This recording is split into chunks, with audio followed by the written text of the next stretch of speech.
కొద్దిగా ఓపిక ఉంటే మన స్వహస్తాలతో పిల్లలకి ఈ విధంగా మంచిగా చేసి పెట్టచ్చు. Hello, good morning. బాగున్నారా? మీరు అందరు బాగుండాలి, అందులో నేను ఉండాలి. ఒకే మెటీరియల్తో 2 రకాల స్వీట్స్ చేసుకుందాం పదండి. కావలసిన పదార్థాలు: పోహ, కోవా, నువ్వులు, కొబ్బరి పొడి, సూజీ, షుగర్ 2 కప్పులు, మిగతావి 1 కప్పు, పల్లీలు, పంప్కిన్, సన్ఫ్లవర్ సీడ్స్. స్టవ్ వెలిగించుకొని కడాయి పెట్టుకొని 1 కప్పు అటుకులు వేసుకొని డ్రై రోస్ట్ చేసుకోవాలి. వేగిపోయినాయి తీసి ఒక ప్లేట్ లో పోసుకోవాలి. అదే కడాయిలో నువ్వులు వేసుకొని వేయించుకొని బేసన్ లో పోసుకోవాలి. కొబ్బరి పొడి వేసుకొని వేయించుకొని దాన్ని కూడా బేసన్ లో పోసుకోవాలి. సూజీ వేయించి బేసన్ లో పోసుకోవాలి. ఇప్పుడు పల్లీలు వేయించుకోవాలి. పంప్కిన్, సన్ఫ్లవర్ సీడ్స్ వేయిస్తున్నా. మిక్సీ జార్ తీసుకొని అటుకులను రవ్వలాగా మిక్సీ పట్టి బేసన్ లో పోసుకోవాలి. ఇప్పుడు పల్లీలు కూడా మిక్సీ పట్టుకొని బేసన్ లో పోసేసుకోవాలి. 2 కప్పుల షుగర్ ను కూడా మెత్తగా మిక్సీ పట్టుకొని బేసన్ లో పోసుకోవాలి. వేసిన ఇంగ్రీడియంట్స్ అన్ని ఒకదానికొకటి కలిసేట్టు బాగా కలుపుకోవాలి. Last ingredient home made khoa నేను చేసుకున్నది. ఇది కూడా వేసుకొని బాగా కలిపేసుకోవాలి కలిసేట్టుగా. చూడండి, కలిపిన పౌడర్లోంచి సగం తీసి పక్కకు పెట్టుకొని సగం మటుకు లడ్డూలు చేసుకుందాము. మిగిలిన పౌడర్లో సరిపోయేంత నెయ్యి వేసుకొని అంతా బాగా కలుపుకొని ముద్దలు కట్టుకోవాలి లడ్డూల్లాగా. కానీ చాలా టేస్ట్ ఉంటాయండి. రోజుకి ఒక్కటి తిన్నా బాడీకి కావాల్సిన విటమిన్స్,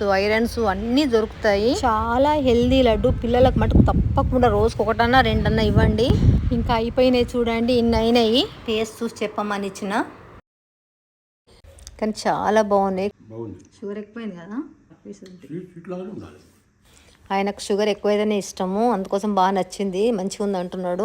ఇప్పుడు మనము పక్కకు తీసి పెట్టుకున్న పౌడర్ ఉంది కదా, దాంతో కర్జీలు చేసుకుందాము. 3 డబ్బాల గోధుమ పిండి వేసి చిటికెడు సాల్ట్ వేసి సరిపడా నీళ్లు పోసుకొని గట్టిగా పూరేల పిండిలా కలుపుకొని మూత పెట్టుకొని పక్కకు పెట్టుకోవాలి 10 నిమిషాలు. 10 నిమిషాల తర్వాత తీసి చూస్తే చూడండి, పిండి అంతా మంచి సాఫ్ట్ గా అయింది. పిండిని అంతా మళ్ళా ఒకసారి మంచిగా కలుపుకొని చిన్న చిన్న ముద్దలుగా చేసుకోవాలి పూరి సైజులో. మరీ పలసగా కాకుండా మరీ మందంగా కాకుండా మీడియం సైజ్ పూరి లాగా లాటించుకొని ఒక కర్జీలు చేసే ఫ్రేమ్ తీసుకొని దానికి చుట్టూ నెయ్యి రాసుకొని మనం చేసుకున్న పూరిని కర్జల ఫ్రేమ్ పైన పెట్టుకొని మనము లడ్డూలు చేయగా మిగిలిన పౌడర్ ను ఒక్కొక్క కర్జకు 2 స్పూన్లు వేసుకొని పూరిని క్లోజ్ చేసి కర్జన మిషన్ తో ఒత్తితే చూడండి, ఈ విధంగా చూపించే విధంగా ఒత్తితే కర్జ షేప్ వస్తుంది. ఇంకొక కర్జ కూడా చేసి చూపిస్తున్నా చూడండి.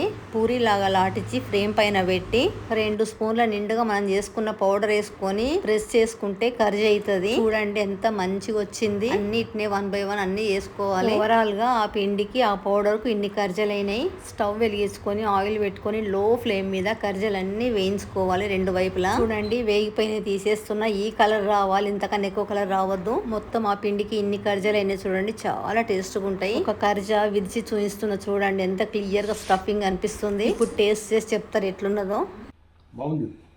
బాగుంటది, ప్లస్ చాలా హెల్దీ. మనం అన్ని హెల్దీ చేసుకుంటాం కదా.